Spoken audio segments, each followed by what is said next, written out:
महादेव की जय, सच्चे दरबार की जय। आज हम लोग पूर्ण गुरु के ऊपर बात करेंगे। आप सबने गुरुदेव के मुख से कई बार सुना होगा कि पूर्ण गुरु, ये पूर्ण गुरु का दरबार है। और बहुत से लोगों के मन में प्रश्न होता है कि पूर्ण गुरु होता क्या है। क्योंकि आज की डेट में आप देखते हो तो हर गुरु अपने आप को पूर्ण बताता है और शिष्य कहता है कि मेरा ही गुरु पूर्ण है। सबके कहते हैं ना, अपनी डफली अपना राग। सभी लोग अपने गुरु को पूर्ण सिद्ध करने में लगे हैं।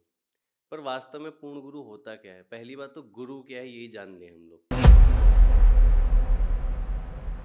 तो गुरु का अर्थ होता है जो आपको अध्यात्म की ओर लेकर जाता है।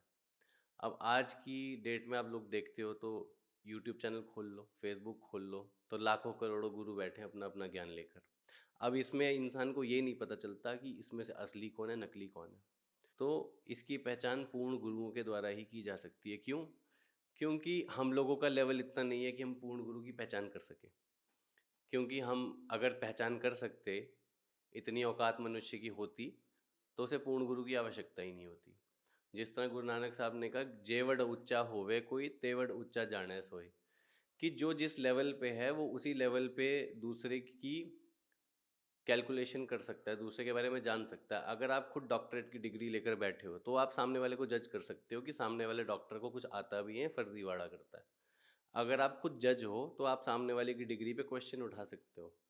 आपको खुद ही कोई टेक्निकल नॉलेज ना हो तो आप किसी टेक्निकल आदमी को उसकी गलती नहीं बता सकते।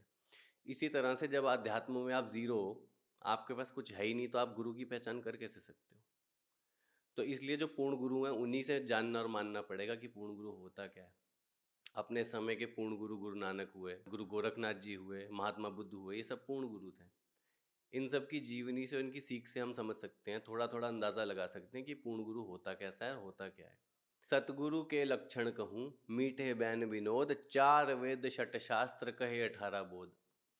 मतलब पूर्ण गुरु वो है जो 4 वेद, 16 शास्त्र और 18 पुराण, इन सब का ज्ञान रखता हो और आपको शास्त्र सम्मत भक्ति कराता हो।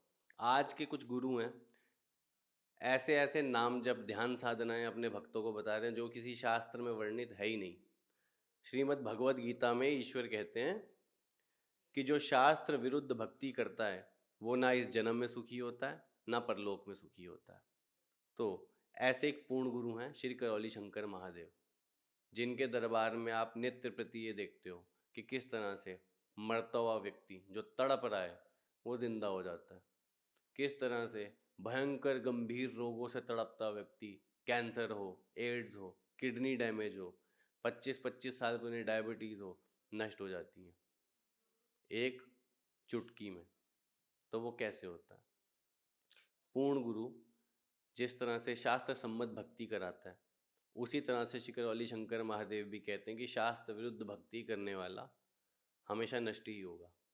और यही भगवान श्री कृष्ण गीता में कहते हैं कि जो शास्त्र विरुद्ध भक्ति करता है, ना वो इस लोक में सुखी है, ना वो परलोक में सुखी है।